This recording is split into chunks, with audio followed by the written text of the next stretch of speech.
meeting, everyone. I'd like to call the October 23rd Board of School Directors monthly action meeting to order. The meeting is being recorded on SATV and is available on the following local broadcast channels: Comcast Cable Channel 28, Verizon Fios 46. The recordings of these meetings are also on Souderton Area School District website and are being live streamed. The mission of the Souderton Area School District is to prepare students to demonstrate competencies needed to contribute and to succeed in a changing world by building on a commitment to excellence and innovation, by working in partnership with family and community, and by assuring a quality education for all students in a safe and nurturing environment. Meeting protocols, if you wanted to talk on agenda items, you signed up on the blue sheets and on other items on the yellow sheets. If we could all rise for the Pledge of Allegiance. I pledge allegiance to the flag of the United States of America and to the republic for which it stands, one nation, under God, indivisible, with liberty and justice for all.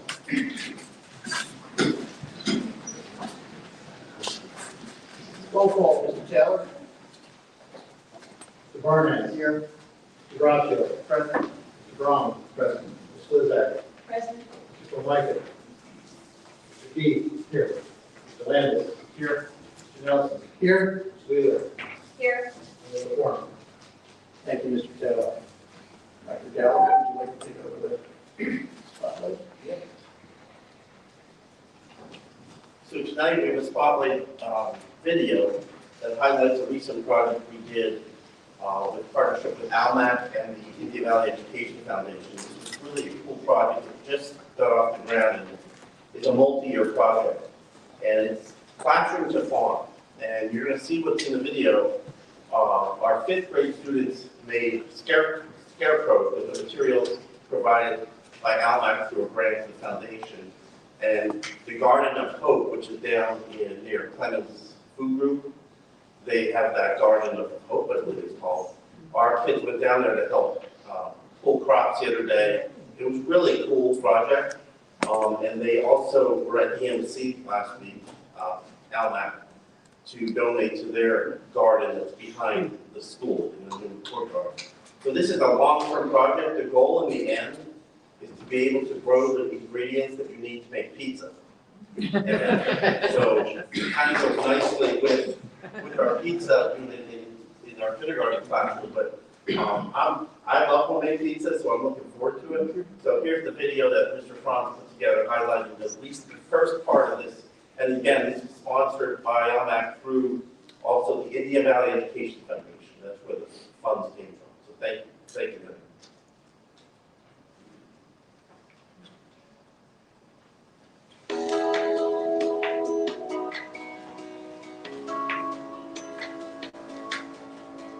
We designed different scarecrows in the classroom, and each person got to design one, and then we voted on the design that was the favorite, and Alani's was the one that won. So we created this scarecrow based on Alani's design. I made a Minnie one and a Saquon Barkley one, but I guess I just thought of what would represent our school best.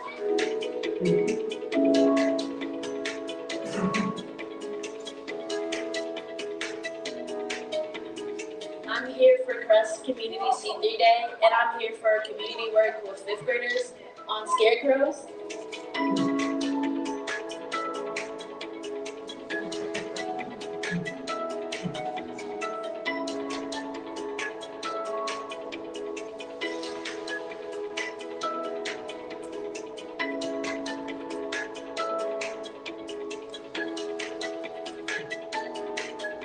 Hi everybody, I'm Carol with Garden of Health Food Bank. We are out at our farm in Hatfield, PA. We are seeing all the 5th grade students from Souderton School Districts come out and learn about different things on the farm. And the kids, what they're doing right now on the farm is harvesting. So we have several stations set up. We have an herb drying station where they're learning about all different types of herbs and different ways you can dry them. Next to that, they are transplanting lettuce plants to take home. We have a seed magic station for them where they're learning all the different things about seed. The students are also helping us harvest some different products or some different produce. And the last thing they're learning about is bees. So we have honeybees and isolated bees. So we have bees that are in colonies. Those are the honeybees. And then we also have cutter bees and mason bees, which are isolated bees, and they live by themselves. Every elementary school, they will get a raised bed, and they will get a science kit where the kids will learn how to grow their own food and what it's like to taste food right out of the bed. My favorite thing I did today was plant lettuce, and I've never planted anything before. We're here today to kick off the partnership that we are so lucky to be doing with the Souderton Area School District, with Garden of Health Food Bank, and also with the Indian Valley Education Foundation to bring a hands-on educational enrichment program to students.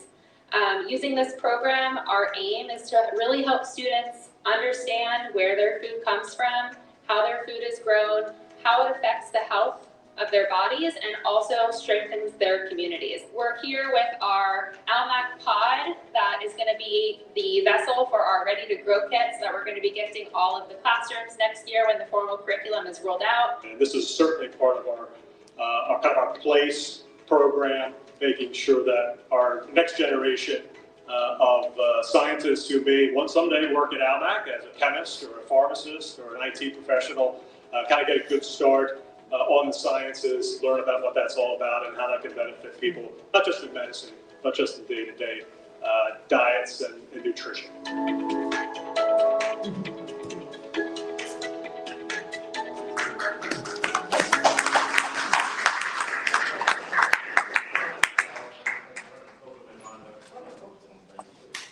Anyway, this is a great project that we kicked off, and I'm looking forward to it. If you ever get a chance to take a ride by the Garden of Health, it is pretty spectacular what they've done there.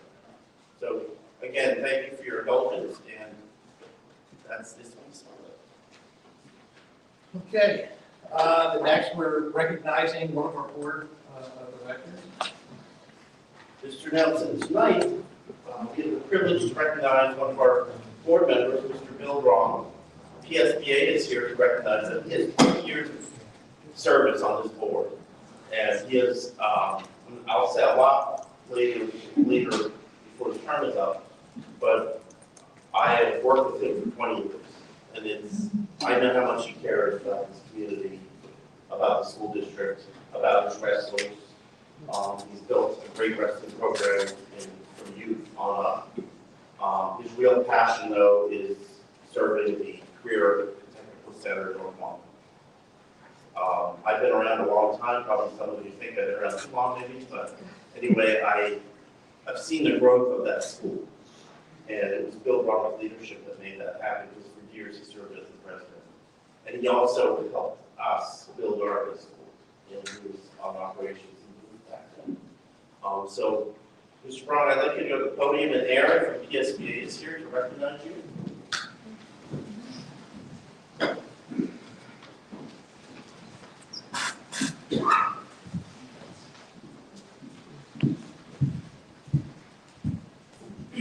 I do have some remarks too, if that's all right. That's okay. Joys of being short, need the mic a little lower. Good evening, everyone. My name is Erin Todd, and I'm a Senior Training Outreach Manager with the Pennsylvania School Boards Association. It is my absolute privilege to join you tonight on behalf of PSBA as we take a moment to honor a member of the board who has dedicated many years of service to the students and community of Souderton Area School District. Serving on a school board is a significant responsibility. It involves thoughtful decision-making, collaboration, and a strong commitment to supporting students and schools. The school director that I'm recognizing tonight has consistently given of his time and energy to help guide the district and support educational opportunities for all. His efforts have made a meaningful difference in the lives of students, staff, and the broader school community. The PSBA Honor Roll program acknowledges school board directors who have demonstrated sustained commitment through years of service, beginning at 5 years. Recognition is then given at 5-year intervals following that first recognition to honor continued dedication and contributions to public education. This evening, I am honored to present this plaque to a school director who has shown outstanding commitment to public education here in PA. This person has dedicated 20 years of service to Souderton, and in addition, his dedication to the students of Souderton extends to his time as serving at the Joint Operating Committee at North Monco Technical Career Center, where he's also been a member for those 20 years. So, members of the board, staff, as well as those in the audience tonight, please join me in recognizing Bill Braun. Does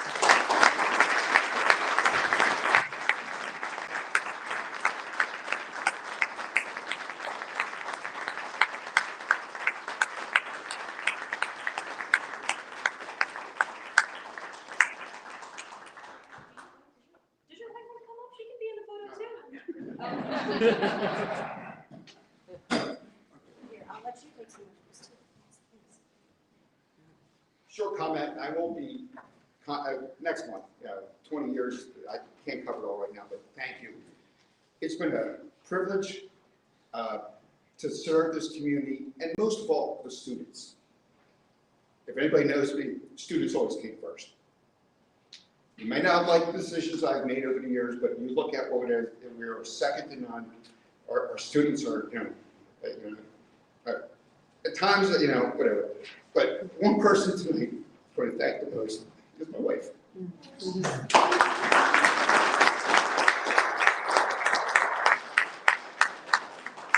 years, Lisa, you put up with me coming home in bad moods. Sometimes the community could get a little raw, when I come home, and you would sit there and listen, and 20 years of elections, but I would do it all over again. I would do another 20 years, but I got to retire sooner or later. So, but I want to thank again the community, everything, and also my fellow board members over the years. It's been fantastic, and I can't enough is the administration of Souderton School District, which made us the best school district in Montgomery County. We can go on for hours. I won't tonight, but I just want to again thank you, community, and best of luck moving forward.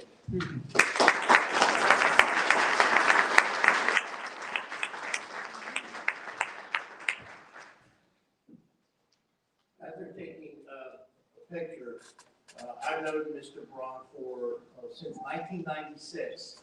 I met Phil in an association meeting, and he had the same energy in that meeting as he's gone through wrestling, through the board. And the one thing I will say about Bill, when he's making a decision, it's based on kids. So I'm going to save my other comments later, but Bill, it's been a pleasure, and you got one more meeting, so we'll move forward. Thank you.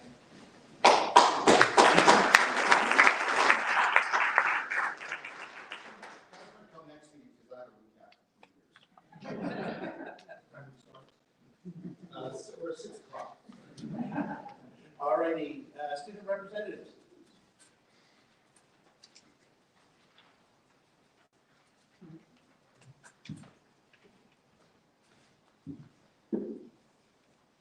Good evening, everyone. My name is Monica, and I will be going over what has happened at the high school.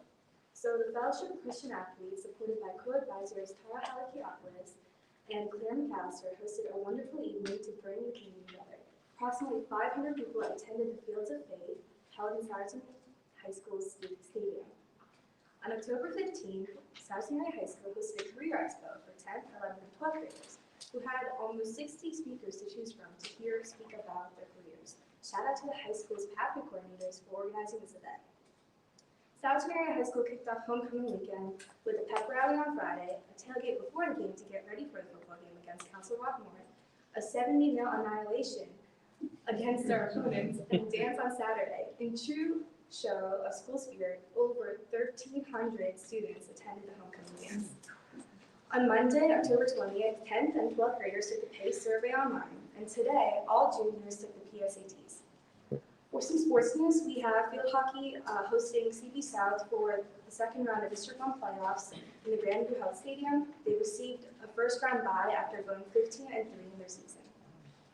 And lastly, boys soccer defeated Council Rock North in the first round of District 1 playoffs on Monday, 1-0. They traveled to Springfield Township High School tonight for a game at 6 o'clock, so good luck to them. And now I'll be introducing Finley to show what's coming up at high school. All right, my name is Finley Kearns. I'm a junior. Now we're going on what's going on. The Athletic Wall of Fame induction will be held on Friday, October 24th. The marching band home show is coming up on Saturday, October 25th. The DEA's Drug Take-Back Day will be held on Saturday, October 25th from 10 to 2 at Franconia Elementary School. Instant Decision Day will be held Tuesday, October 28th from 7:30 to 2:15 in the high school's Student Center. The Rock Band concert will be October 28th at 6:30 in the high school's auditorium. The Wellness Department is hosting a pumpkin run on October 30th. National Honor Society induction will be held on October 30th at 6:30 in the high school's auditorium. And the Veterans Brunch hosted by Interact and Support Our Troops Clubs will be held on Saturday, November 1st, 11 to 1 p.m. in the high school's Student Center. That's it. Thank you very much.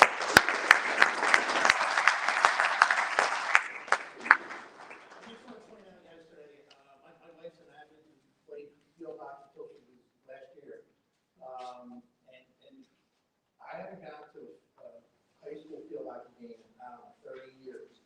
It's a little different than what I had before, but you heard it was the playoffs. They not only finished in a tie at the end, they tied in the first overtime. They tied in the second overtime. They had, I believe it's called a victory shootout. Did I say that right? They had a victory shootout, so that is, there were 5 different on both sides. That tied. So, it was an amazing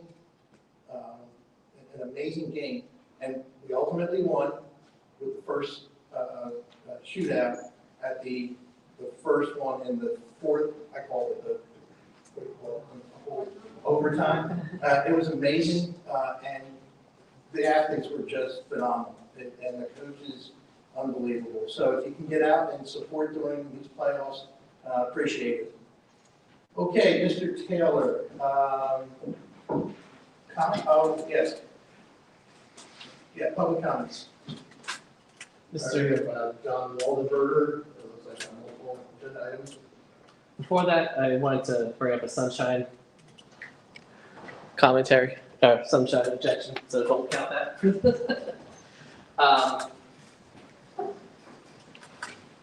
For the sunshine, just want to make a note, the executive session, under 5.1 for executive session, I love that there was a note for the 10.8 session, but there's no note regarding the one that was held today. It would be nice to see a note like the one that he's posted. And then on 7.2, approval of the minutes, there was no draft posted as of 4:30. For a little while, you guys started to do this, and it was great. Bring it back, that'd be really awesome.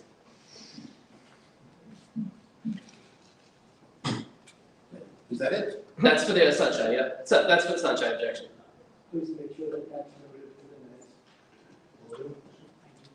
Not my actual. All right, so I'm just gonna go quickly as I can. 7.10, item 7.10 on coaching contracts.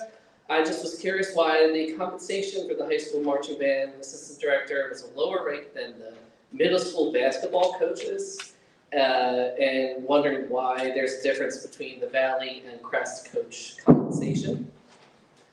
7.14, the diabetes management policy. All my concerns were covered during the committee discussion, so thank you for that. For the tobacco policy, still wondering how this policy affects students who may have an emergency PRN use of medical marijuana.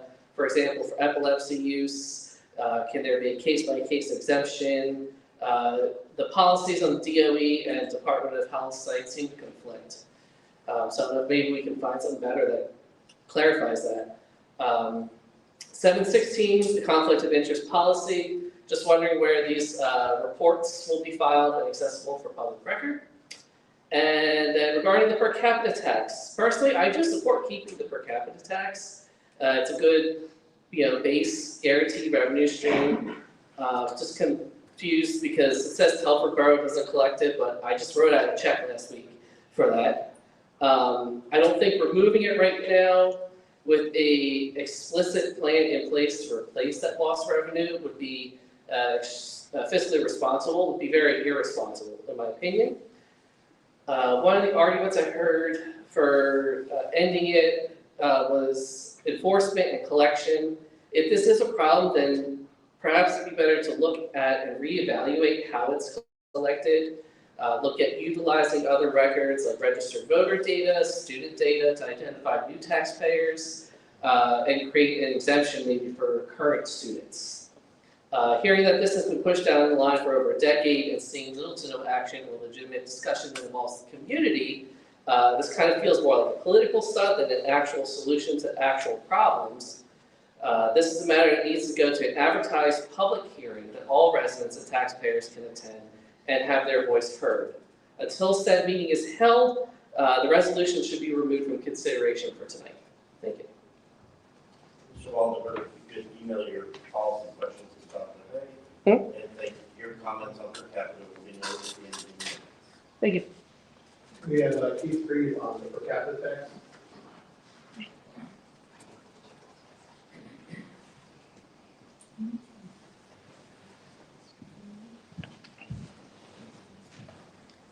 Good evening. I'm Keith Freed. I'm the Franconia Township tax collector. I'm in my 8th year.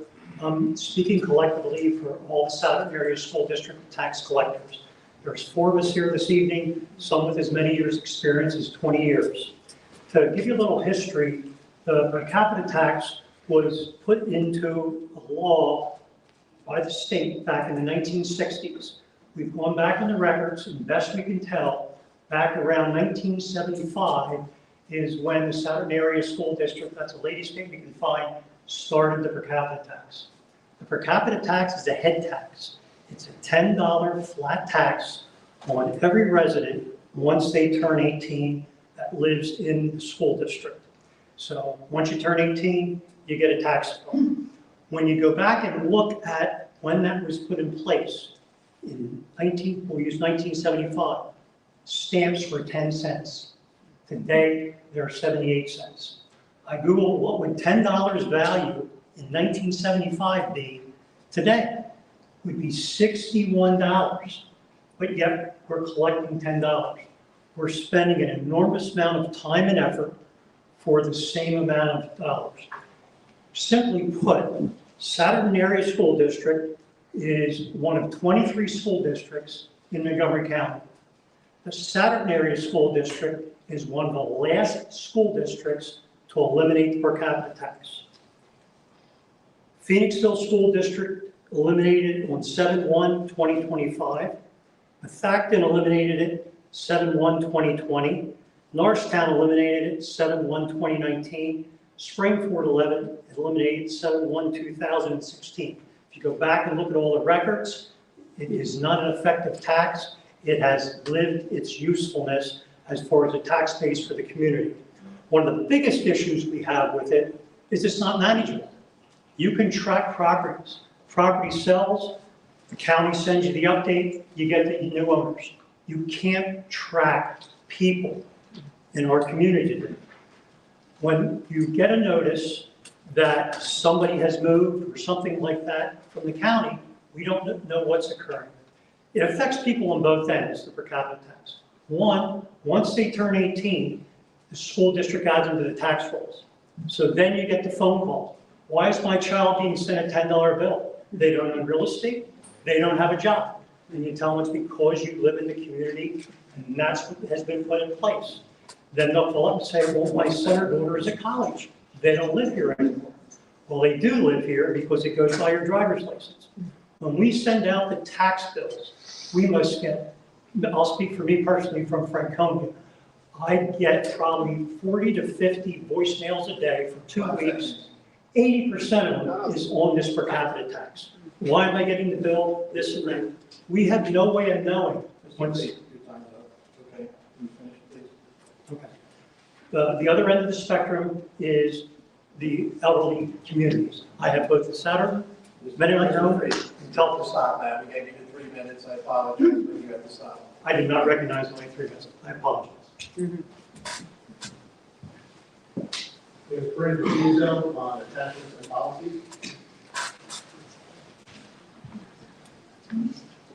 Corinne DeVizzo, Upper Salford. For agenda item 7.2, as Mr. Waltenberger stated, the administration is seeking approval for meeting minutes from both the September 8th and 25th meetings. However, neither of these are actually attached to this evening's agenda. And additionally, at the August committee meeting, Dr. Hay indicated that a review of the policy manual would occur starting with the 0 series.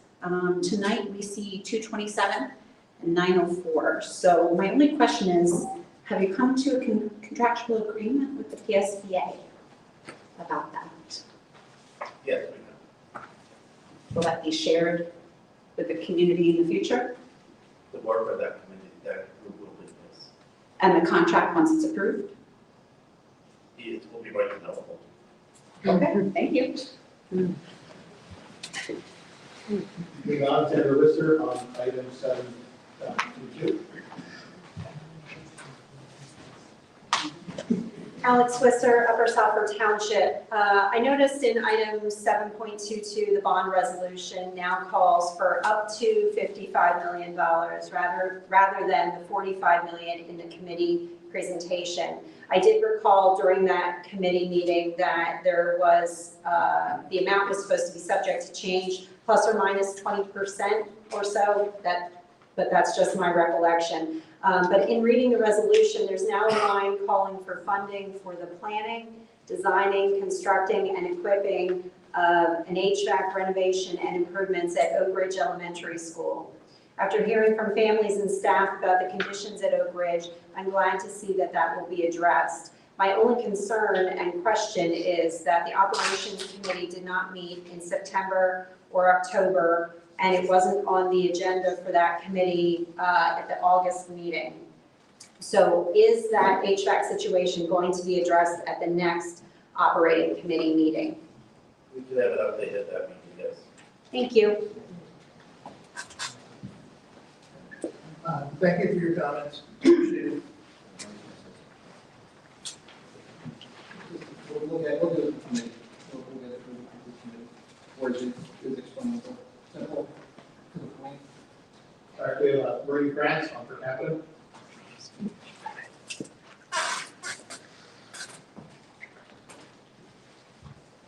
Hi, my name is Maureen Krebs, and I want to thank the tax collectors for coming. I'm from Lower Salford. I had emailed them about the per capita tax. Now, I don't have any information one way or the other, and the reason is because you guys didn't present any information last week. And the complete absence of oversight by the board, I mean, you said it was a nuisance tax. That's hardly enough information when you're going to eliminate a revenue stream. Don't you tell us what it actually costs to collect it, what the net, whether the net's positive or negative. If the issue is 18-year-olds, do we move it to 22? Other districts can do it, we can't. I mean, it seems like pre-election pandering, a chance to go to the polls and boast that you've cut a tax while hiding the truth, that we're going to pay it anyway. I want lower taxes as much as everybody else, and I fully support the tax rebates for residents who are struggling. But this isn't tax relief, it's a shell game. You're planning on to raise taxes next year, likely to 3.5%, as you know. And this rebate idea that you floated at the last meeting, please.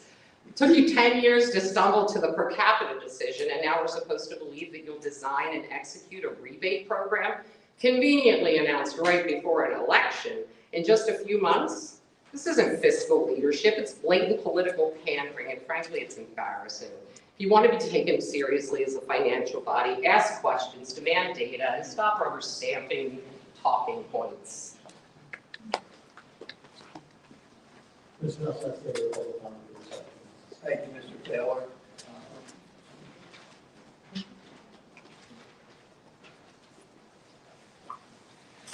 Okay, report on executive sessions. An executive session was held on October 8th, 2024 to discuss legal matters and labor negotiation. The session lasted approximately 30 minutes. An executive session was held prior to tonight's meeting to discuss personal matters, including staff retirements, resignations, and appointments, as well as legal matters. The session lasted approximately 60 minutes. Superintendent's report. If you want to roll into. Mr. Nelson, the report tonight, congratulations to some of our student athletes. Our boys soccer and girls field hockey, as you referred to, are still in the playoffs, so we're looking forward to see what they do next. Last weekend, girls field hockey. No. I think she's excited. Easily. Any other word on the cloud? Now they're bringing an update for us, but I totally forgot. Okay, the high school hosted a safe and successful homecoming last weekend. I think you heard the score of the game. And the homecoming dance went really well. And our kids are so good.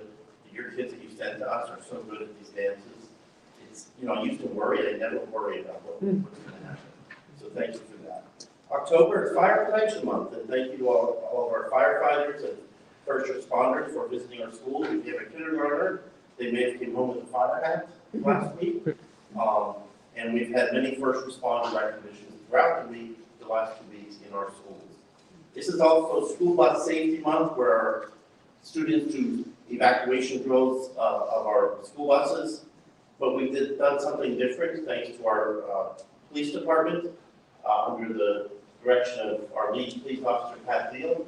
All of our police officers have started riding some bus runs just to be a presence and see how things go.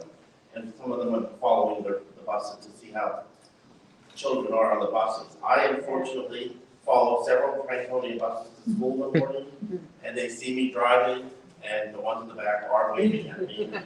Yeah. So, but that's another thing that's happening this month. Tomorrow, the high school athletic office will be hosting the Souderton High School Athletic Wall of Fame. This is done every 2 years, the Wall of Fame induction ceremony. Former coaches and athletes will be recognized with their families. I have a connection to this year. Ozzie Moyer, who was a state champion diver, was a student of mine when I was principal of Lower South, and he's being recognized tomorrow. And ironically, he was one of the physical therapists that treated my wife in the last couple of months of my life. So that means a lot to me. High school celebration of bands is tomorrow. So that's always a big deal for our local bands. Am I right, Mr. Waldenberger? Yes, sir. And reminder, the annual Save Fall Recycling and Repurposing Day is Saturday, November 8th at the high school. This is perhaps a great community event to get out there and get rid of your recyclables. They take all kinds of things. Some things they don't take, so you got to really look at the list. So look at the list, so see what you can bring. It's very well organized. So with that, I'm going to go into the consent action agenda. At this time, I would like to recommend to the board that they approve the consent action items 7.2 to 7.22 as presented. Board members are invited to remove an item from the consent action agenda if further discussion is needed.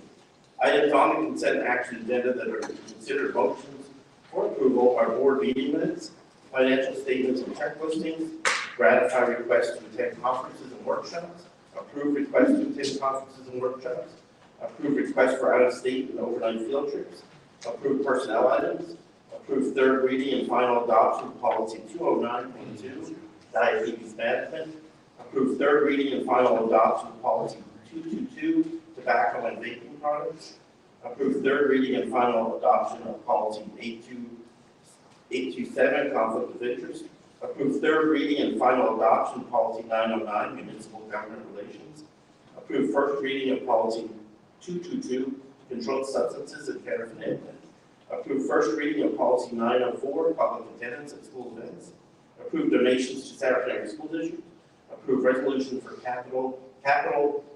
per capita tax elimination, and approve the 2026 bond issue parameters resolution.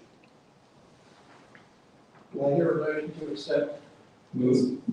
Hear a second? Second. Any discussion? Hearing none, all in favor? Aye. Against? Motion passes. Future meetings. November 12th, Wednesday, November 12th, Souderton Area School District Board Committee meeting here at 6:30. Monday, November 17th, North Monco Technical Career Center at 7 o'clock. Wednesday, November 19th, EIU, 645 Lafayette Street, and Thursday, November 20th, the board action meeting here at 7. Report of the solicitor. I have nothing to report this evening. Thank you. Public comment. Unfinished business, I'm sorry, and new business report. Anything? Yes. Thank you. Just like to take a moment and at the start of the new year to recognize a team that usually doesn't get recognition. They're kind of in the background taking care of everything. But our tech crew, just want to say thank you. Over the summer, while everybody's taking vacation, we have been hard at work collecting over 8,000 devices. They go through each and every one. They completely wipe them clean, re-image them, so that when they return in the spring, in the fall, they're pretty much just like new and ready to go for another year. Not many school districts do that. They allow students to take them home over the summertime, which leads to multiple problems. So we handle it very well, and the crew is very hard at work each and every summer doing that. So I just wanted to recognize them and thank them.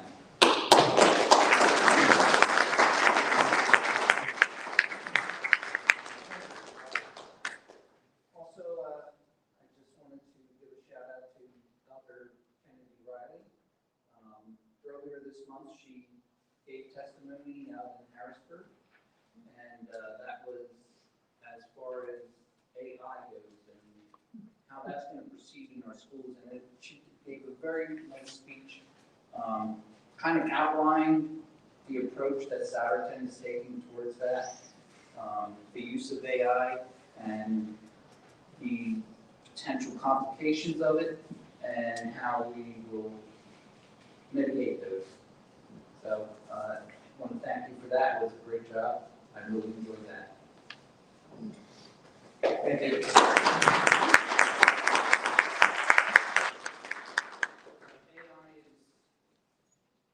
pretty much everywhere already, whether you know it or not.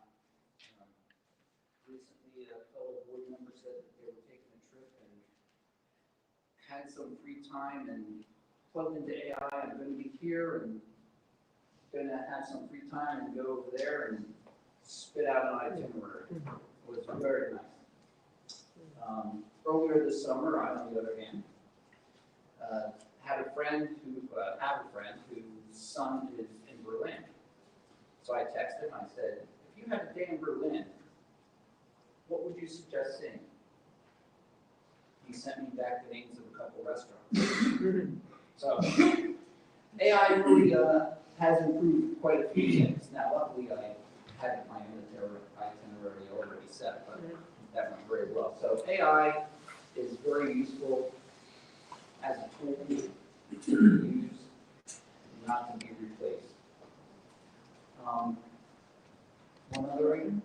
I guess you got the floor. Yeah. Back in September, I had a bit more of West Broad, and I was very impressed. You go in there, as you're approaching, on the right-hand side, there's a fence line where the safe house used to be. That's the staging area on the other side of the fence. On the left-hand side is the construction fence where the addition is being built. In front of the school, there are, I think it was 5 shipping containers, which I thought was curious.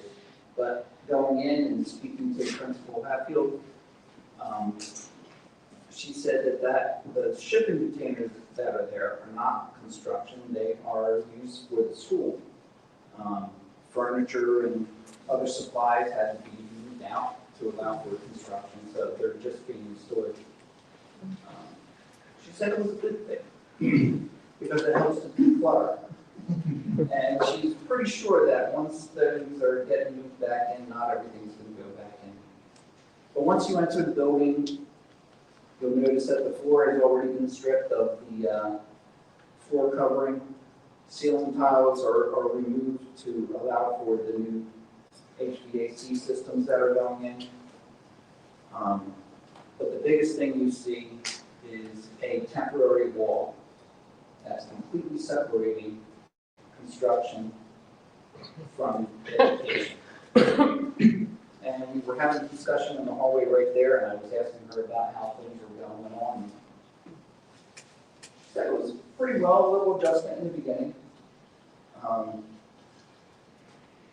said, "Do you get a lot of noise?" And she said, "No, actually, maybe once in a while we'll hear a saw ring." And I asked her, "So it's not impacting anything?" She said, "Well, listen." And behind me was a classroom, and you could hear the students, just doing their lessons, having fun, and moving along. So further down, I was looking at how things were being rearranged. There was a little bit for the teachers to go ahead and come in August, late August, and move their classrooms around. The one thing that impressed me was on the stage in the gym is where music class is now. So I thought, that's a little tricky, but they have it worked out. Going there, talking to the music teacher, she said, still getting set up, worked out and everything. But she said that the comments from the students down there, it's like, wow, can this be our regular classroom? So the students are really embracing the construction. They know that they're going to get a better product when it's all done. But it was a wonderful journey, and hopefully this month I'll be able to visit Suffolk Hills and Crest. That's all. Thank you. Thanks, Mr. Brush. Okay, public comment. We have Don Waldenberger, our character accounts.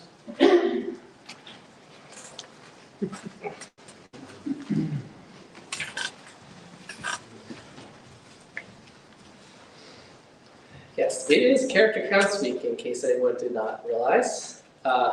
Pretty ironic when we have seen this board demonstrate the complete opposite of this concept that we've been teaching since I was a student here. Citizenship. It's hard to proudly exercise this when fundamentals of our rights as citizens to be seen and heard by our elected officials is often met with resistance and court orders and censorship. Responsibility. Definitely do not see this when we have had nothing but silence and fake apologies that don't even address the concerns over board members talking about hanging judges or making misogynistic and racist comments about women of color. Respect. Well, respect for our elected officials has to be earned, and it is very hard to earn it when you refuse to be silent about when you refuse and be silent about the actions of your own members and supporters. Honesty. Today, transparency is a part of honesty. We've had little to no transparency. Sorry, people having to file right-to-know requests is not transparency. Voluntarily putting out more information that is legally required builds honesty. Speaking of honesty, once again, we have another scandal on our hands here. This anonymous page claiming to be the Souderton Republicans attacking teachers, community organizations, and citizens for exercising our rights does have an obvious connection to the board. I know, I was absolutely shocked to see their post after last month's action meeting featuring a screenshot by Director Wheeler. So, Kim, whether it's you behind the page or someone you have obviously been feeding stuff to, now, after I'm done, would be the time to lead by example and come clean. Admit your involvement or who you've been feeding stuff to, resign immediately, and if anyone else on this board was involved, now would be the time too. Where's the honesty? While we're at it, I think William should still resign. Maybe then we can begin the last pillar, caring, by starting to rebuild and heal. Thank you. Thank you for your comments. We have Steve Lowry on the back, security at high school. We'll take the next couple. I'm sorry.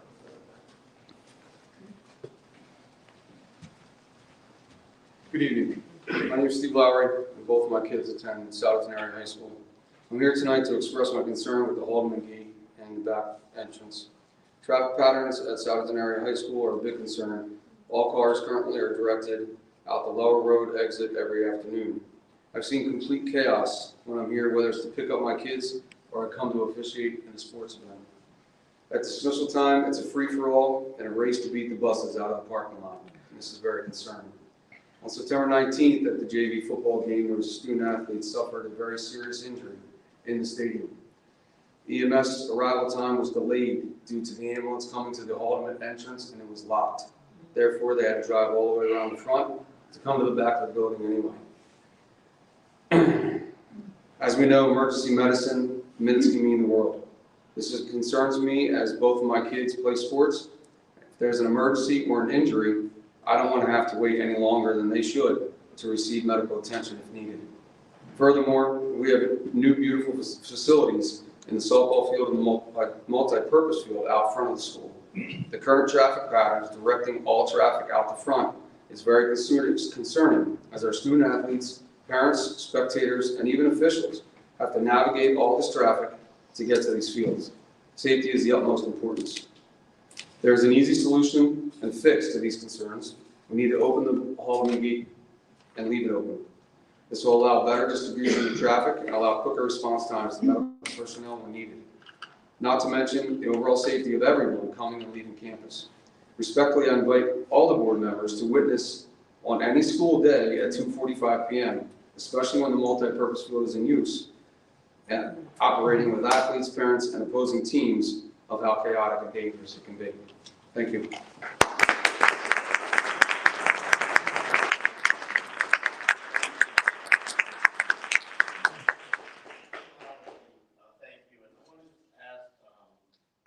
Rich Altman, I talked to on the phone. That's correct. And I have Marilyn Miller, the same topic. And I have Barrett, do I have that right? Yes. Okay. Do you all want to give your speech or can you see me afterwards because I want your phone numbers? I would like to give them. I agree with you. We should hear everybody's speech if they want to get I one, right? understand that, but I just was giving that option. But yeah, I would love to hear you. All right, here we go.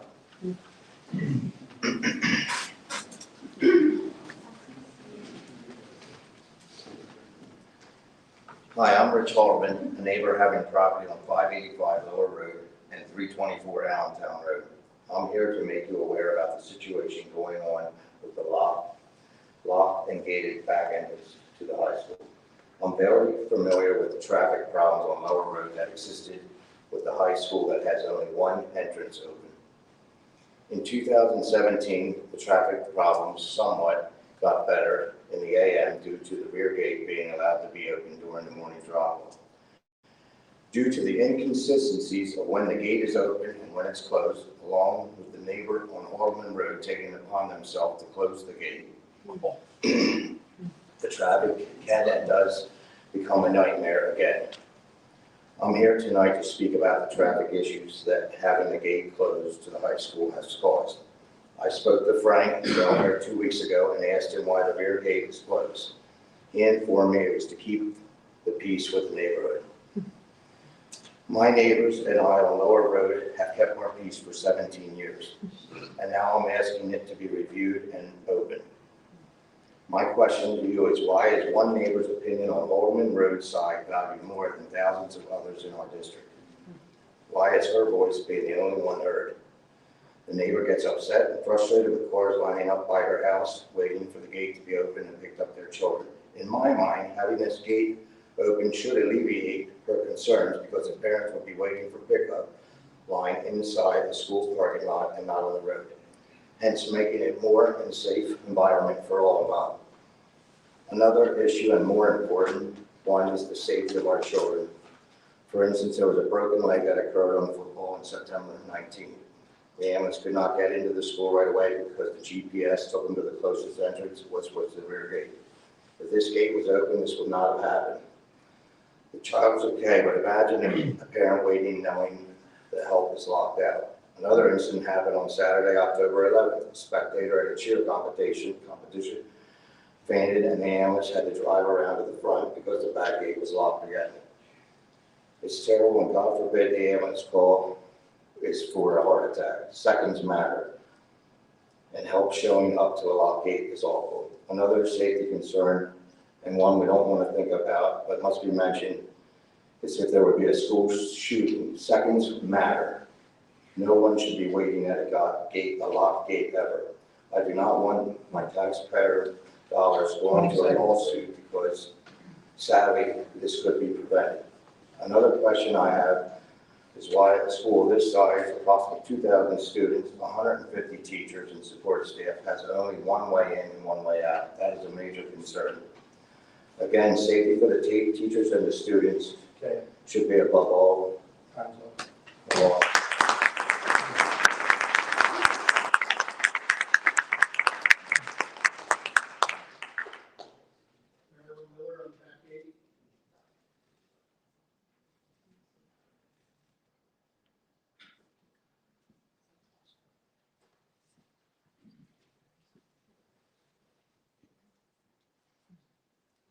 I'm Marilyn Miller, and I have lived at 668 Lower Road, right down from the high school.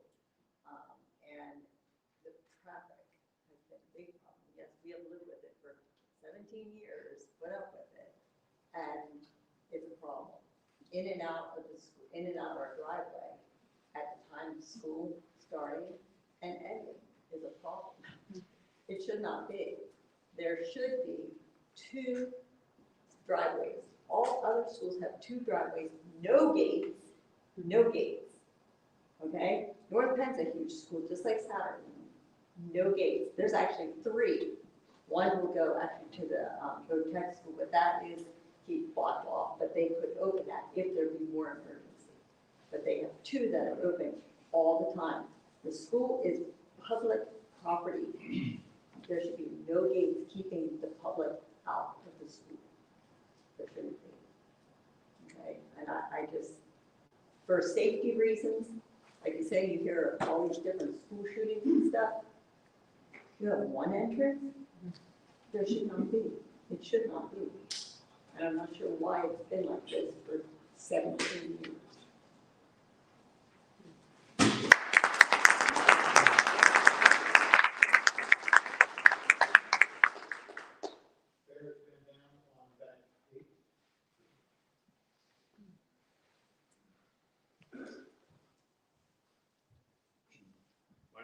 My name is Barry Van Dame. I live at 657 Lower Road, which is basically right next to the entrance to the school. And we've lived there for 15 years, and the traffic is really bad. And I would request the board consider removing the gate on Haltman Road to help alleviate that problem. It's gotten a little worse since the new turf fields, which are beautiful, have been built. There's more traffic coming in and out. Traffic leaves during the afternoon. A lot of races going on. A lot of people speeding out. It's pretty serious potential accidents. So request that that gate be open, help alleviate the traffic, and let everybody be aware of that. Thank you.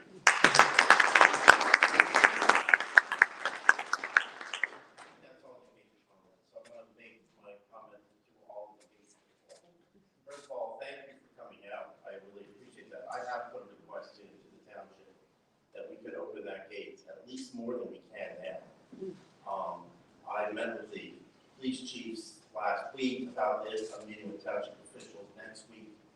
But what I might need your help, okay? Because you've been really patient people over these years, and I appreciate that. And I appreciate your support of even the new field. You said you live right next to it.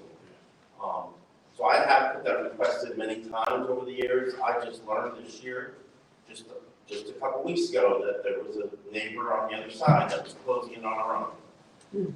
And I will be addressing that. So I am with you on this, and I will be determined to make sure that gate gets open at least more than it is now. And not that this is about my travel patterns. I'm impacted too by it, because I just today I had to wait in line to get into the high school for a meeting. So I understand it completely, and again, your patience, I really appreciate, and I appreciate you coming out here tonight. So if you want to see me afterwards, I would be glad to take your phone number, because I may need you in the future. You were very purposeful in your comments. Thank you. We have Rosemary Budakoff for our chair of accounts. Questions? Questions? Keep trying. Afterwards. Hi, my name is Rosemary Budakoff. I live in Souderton Borough. My comments concern the Character Counts recognition being held this week.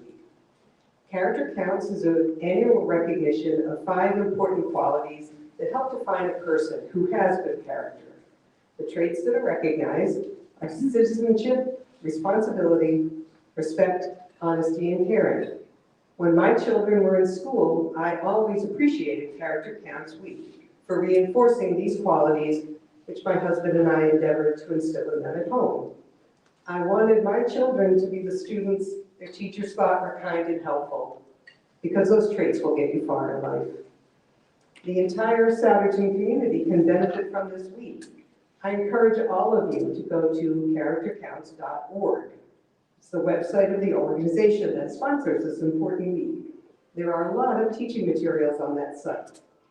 I think it's very important for the adults in the Souderton area to model good character for our students, and with that in mind, I'd like to share a few excerpts of each trait from that website. Good citizenship means you make your school and community a better place. Cooperate with others, become informed, and vote. Protect the safety and rights of others. Responsibility means having self-discipline. Think before you act and consider the consequences and be accountable for your actions. Respect asks us to follow the golden rule. Appreciate differences, be courteous and considerate. Honesty, the trait that is celebrated today, says we should not lie or cheat. We should have integrity and do what you promise to do. Tomorrow, the character trait is caring. We should play by the rules, be open-minded, and listen to each other. Be kind and compassionate. I urge the Souderton community to celebrate character this week and every week. As the famous basketball coach John Wooden said, being a role model is the most powerful form of educating. Thank you.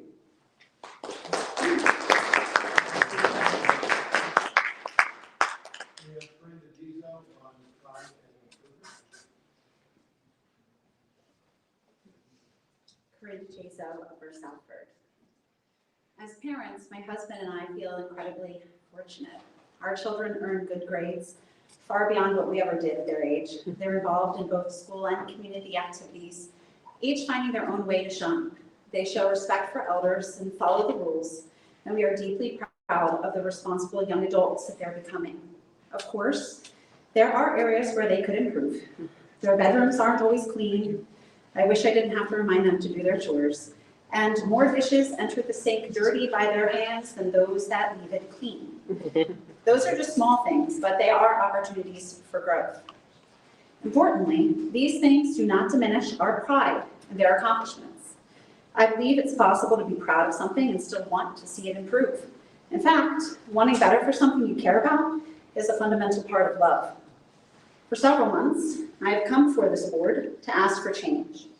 While my requests may sometimes sound like complaints, they are simply me asking for improvement.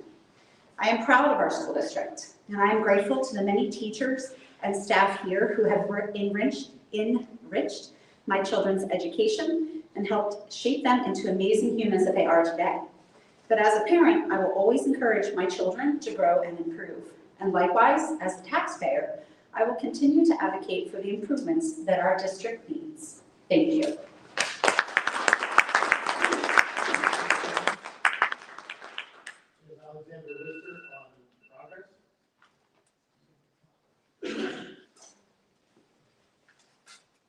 Alex Wisser, Upper Salford Township.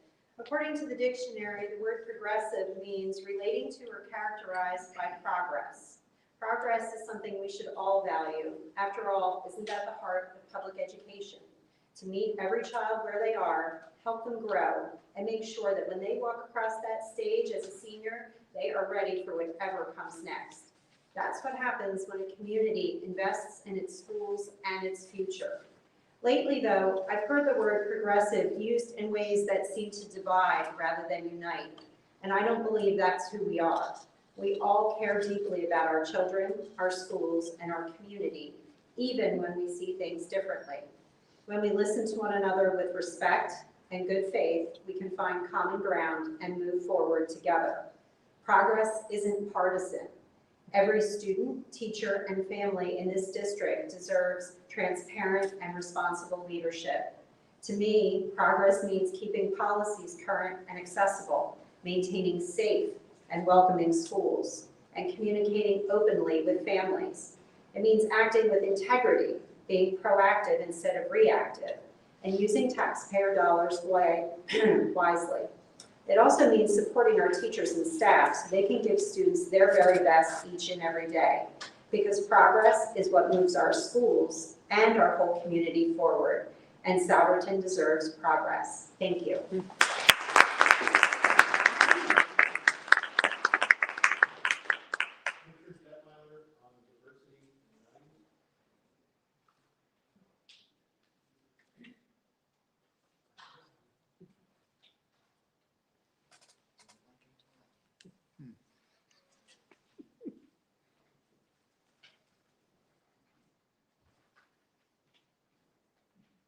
Detweiler of Souderton.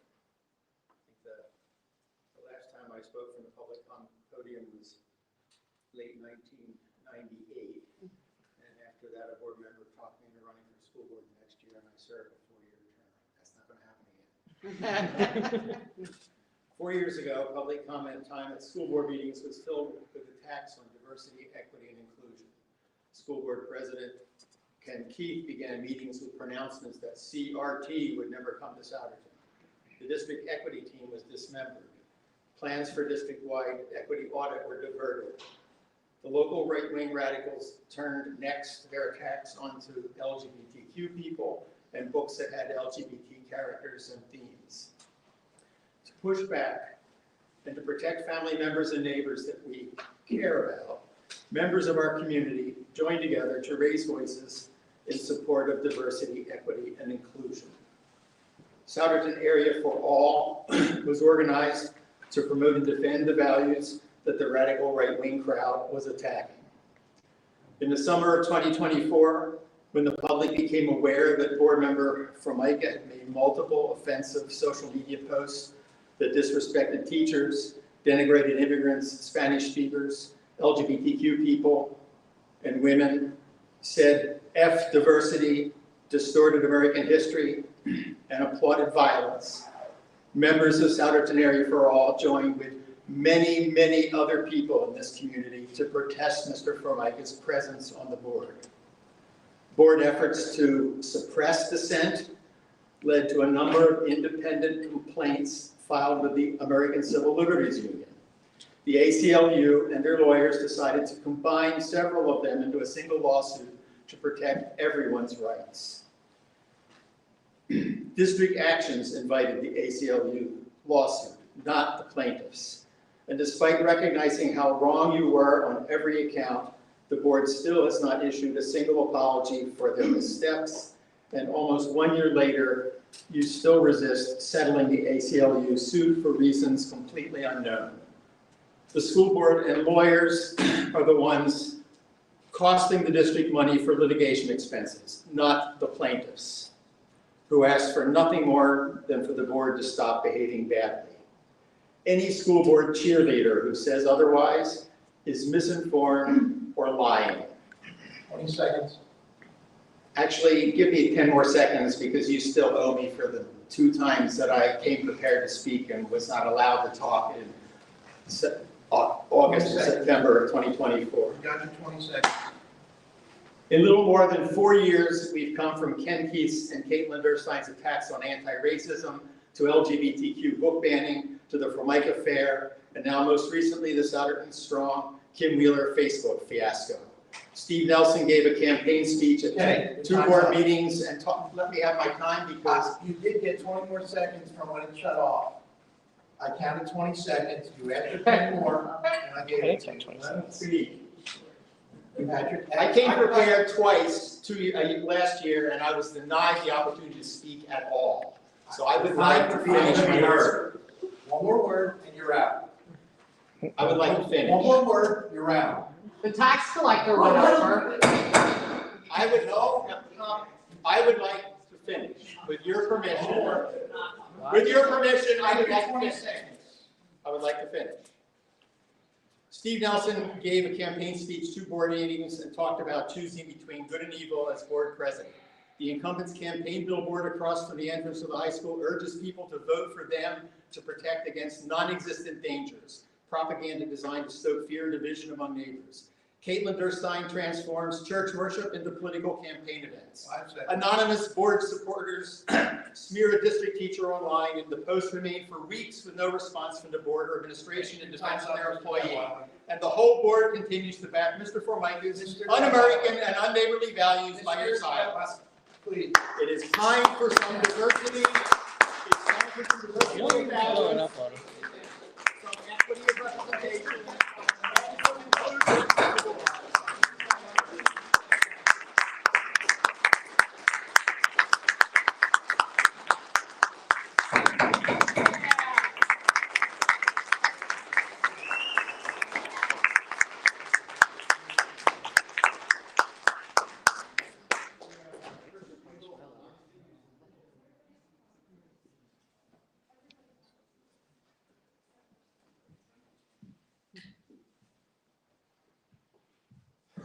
So, what do you guys want to talk about? Imagine being told you cannot enter your child's school, not for misbehavior, but for speaking up as a parent. That's what happened to me. And that's the truth this board has tried to cover up. I'm here to talk about how board member Kim Wheeler's actions led to cease and desist letters that banned 2 parents and a former student from school property. These letters threatened arrest and were targeted to punish those who spoke up at previous meetings.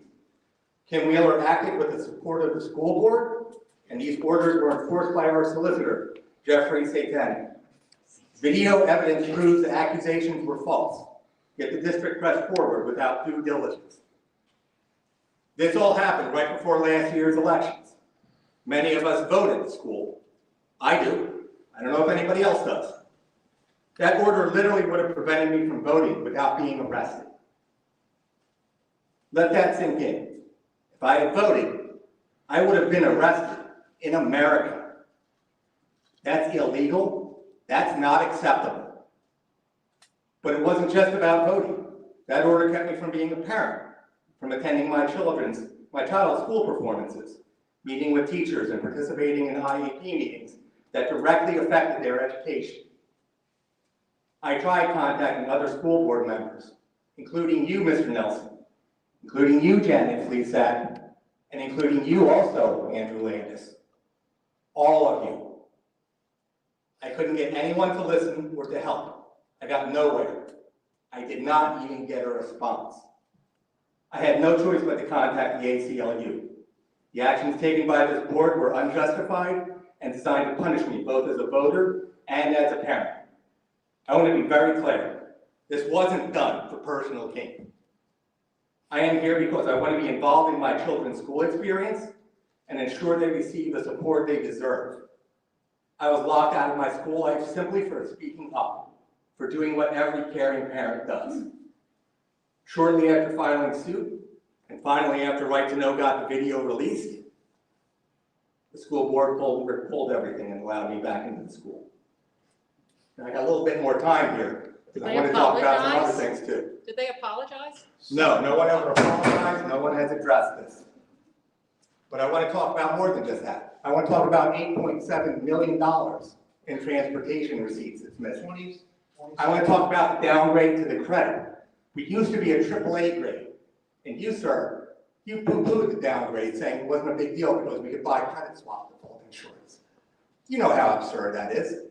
And you know that the rating from a AAA down to an A1 is only indicative of financial instability over 4 years that's done as a titanic mismanagement. Mr. Spiegel, your time is up. Thank you. Way to go, Fred.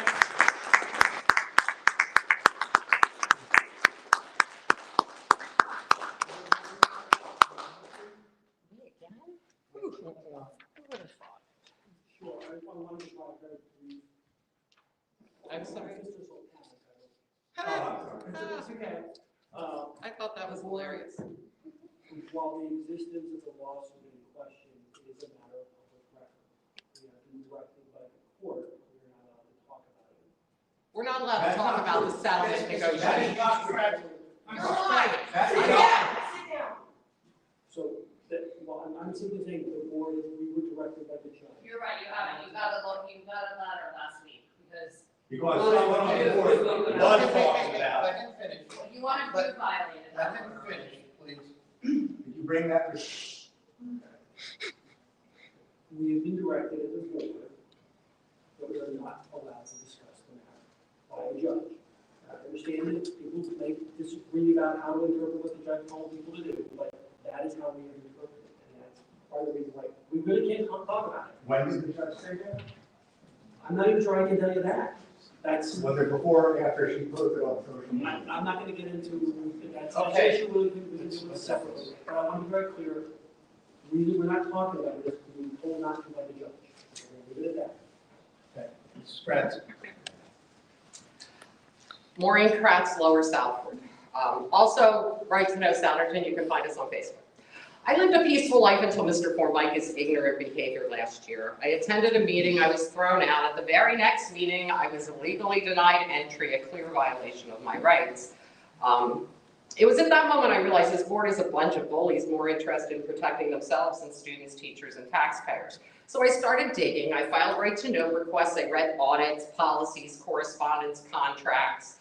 And what I uncovered is not confusion or miscommunication. It's a pattern of secrecy, retaliation, deception, and financial mismanagement. So from our last audit, we have that $8.7 million are missing from transportation receipts, multiple years of safety drills, including active shooter drills, falsely certified by our superintendent. Are you listening? The board has also repeatedly been told by the state to participate in competitively bidding contracts. Then on top of that, we have the false cease and desist letters issued by lies told by Kim Wheeler. Kim Wheeler involved in a Facebook page attacking parents, teachers, and taxpayers. And based on her past behavior, she's going to blame it on her daughter. And we have 12 confidential settlement agreements in a single year. You're not allowed to talk. More than any, okay, 12 confidential settlement agreements in a single year, more than any comparable district in the state. Central Bucks had one in the same time periods. Are you guys getting legal advice, or is this the solicitor's business model? It's costing taxpayers a fortune in billable hours. The solicitor's duty is to uphold the law, not weaponize it against the public. Nothing I've stated tonight is rumor, gossip, or imagination. Every point is rooted in district records, state audits, Right to Know documents, video evidence, board meetings, and this board's own actions. They try to dispute them, but they can't. So I will ask the questions the board runs from. What kind of district hides this much? What kind of leadership fears questions, bans critics, steals records, and lies to taxpayers? What else is buried that we haven't uncovered yet? When you hide, our debt climbs, our credit rating falls, our taxes go up, transparency collapses, board trust is in free fall. It's not leadership, it's fear. Power is temporary, records are permanent, and the truth always comes out. Whether you're welcoming transparency or dragged into it, sunlight is coming, document by document, receipt by receipt, meeting by meeting, and I will be here for it all.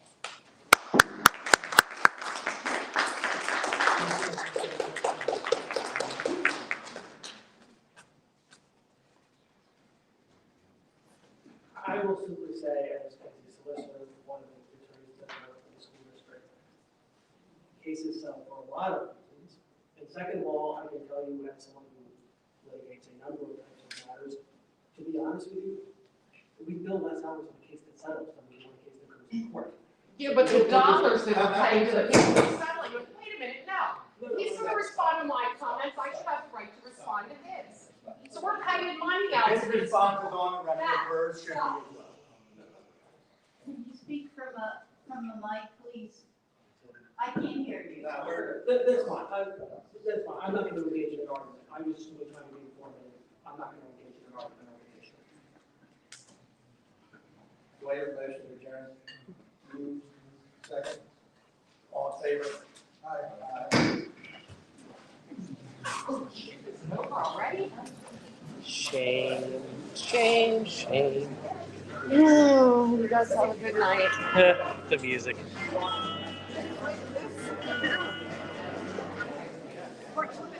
That was a good song choice there. I'm not eating that song choice. It's a good song.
Still recording. Still recording.